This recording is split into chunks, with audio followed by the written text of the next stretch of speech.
Today we're talking about shielding our energy. If this interests you, stick around and let's talk about it.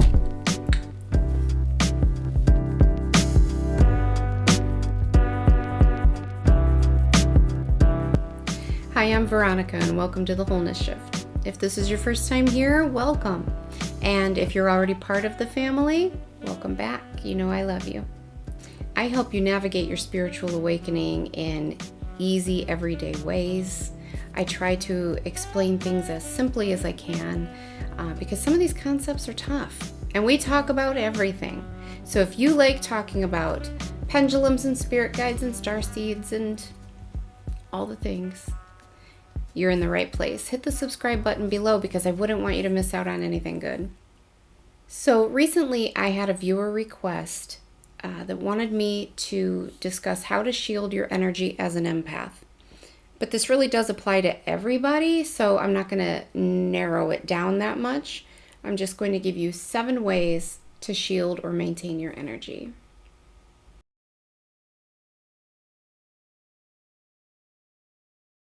I know that I've pretty much covered all of this in various videos, but I thought it might be helpful to put it all in one place. So here we go.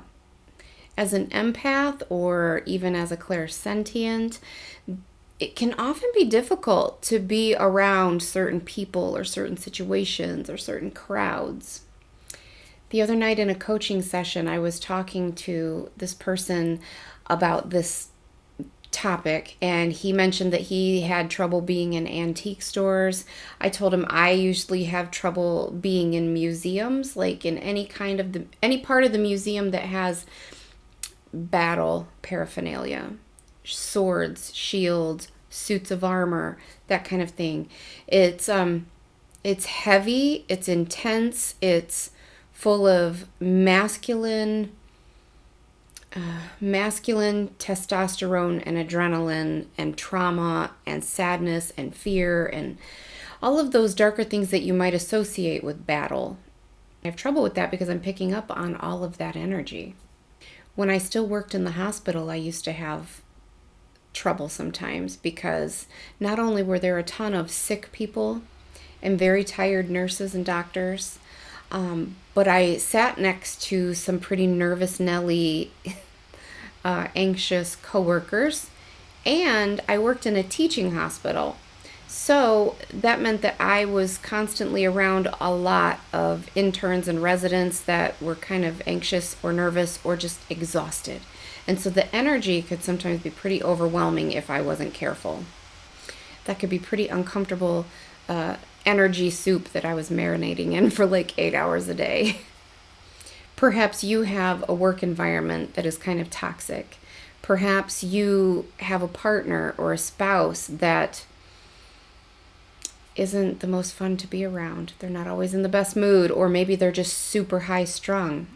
Maybe you have family members that are just angry, miserable people, and so any kind of family gathering is miserable for you. Maybe you're going to a party and you walk in and you are just swimming in this sea of energy from all of the people that are there as soon as you walk in. Let me share some tips and tricks that I have found helpful for myself that might help you as well. Number 1, I like to imagine a shield wall of double-sided mirrors all around me. I'm standing inside of a circle full of mirrors, and there's a set reflecting back at me, and there's a set on the outside reflecting everything else back to where it came from as well. And then I just simply say, my intention is that my energy would remain inside of this circle and be reflected back to me at all times, and that no other energy would be allowed to penetrate this circle, and that all other energy would be returned to its source. Let it be reflected back to wherever it came from. Number 2, I like to envision myself surrounded in a glowing bubble of divine golden light, and I like to imagine that there's sparkles in the golden light as well, just because it's pretty and I want to. Helps me visualize it better. A lot of people say to envision yourself surrounded with a bubble of white divine light. And I used to do that, but then somewhere recently, and I can't tell you where, I heard someone that was channeling talking about this and saying that it's more beneficial to imagine it as being divine golden light, because so many beings of darkness are attracted to the white light. It feels good to them. It pulls them in more, and golden light will be more beneficial to you. So I don't know how much truth there is to that. I've actually never asked. I've just started doing it because it's all about the intention, right? So I go with the golden light. Number 3, I simply ask for help. So many people just forget to ask for help. And that's one of the easiest things you can do. I simply ask my guides or one of the archangels, usually Michael, to help protect my energy. Help shield me from that person's energy, or help protect my energy and keep me safe from anyone or anything that would deplete my energy or affect me in any way that isn't beneficial to me. 4, return to sender. Now this one, I either do it as needed, as the need arises, but I also do it as part of my routine daily maintenance or daily hygiene, my spiritual hygiene. I ask Archangel Michael to cut the cord between myself and any person, place, time, or situation that is either sending me negativity or draining my energy, or that isn't serving me for my greatest good. And I ask that any ill intentions or malevolent intentions towards me in either thought, word, or deed would be returned to its source. Return it to sender. And then I always say, I return any energy or power that is not mine back to wherever it came from. And I recall all of my energy and power back to myself from wherever I have left it.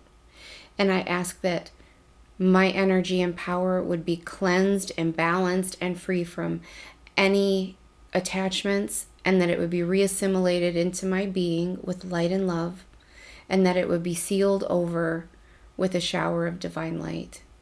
And I can usually just feel like energy showering over me. It's beautiful.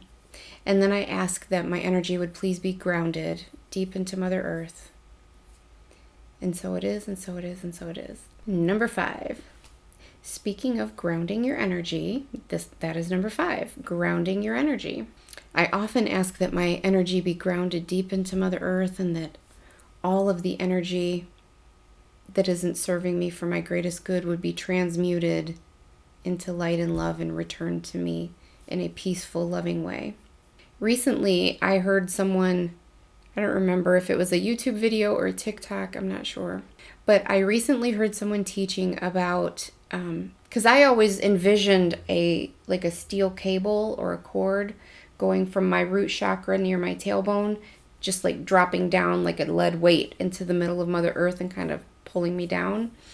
But this person said it's even more beneficial if you imagine that grounding cable to be like a red glowing cable that you hook into your root chakra, and you just envision it like glowing bright red and pulling all of this energy down into Mother Earth, and returning light and love to you. And that if it's been a few days since you imagined that, or if you've been going through a lot and like you try to visualize this thing and it just doesn't feel as bright to you, it feels dimmer, or it doesn't feel as effective, imagine yourself, visualize yourself unhooking the old one and getting a new fresh one out of a case and attaching it, And she said for her, it also helps if she imagines like in golden energy writing, she imagines herself writing her name on that cable and today's date. And she's like, that helps it feel even more active for me. So maybe that'll help you too. 6, set boundaries. Stay away from people that you know are toxic or draining to you. Limit your exposure to situations that you know are not healthy for your energy. And just set that hedge of protection around yourself. Set that boundary. No one's going to do it for you but you. So you are responsible for taking care of your energy, protecting your energy, and guarding your energy. And last but not least, number 7, my favorite number ever, is to spend a lot of time alone. You have to spend a significant amount of time in your energy by yourself to get to know yourself and to get to know how you feel, get to know your energy. That way you can sense right away if something's not yours. That way you don't entertain it for very long. You know it's not yours, and you can decide if you want to shield against it or send it back. You can ask for that help right away before it starts affecting you and before it starts draining you. All right, you guys, I hope this helped. I hope this helped answer your question, and I hope that this gives you some good tips for maintaining and protecting and shielding your energy. Leave me a comment below and let me know your thoughts on this. Do you have any tips that I didn't mention? Please share below. Let's learn from each other. That's how we grow, right? And I will see you soon. Until next time.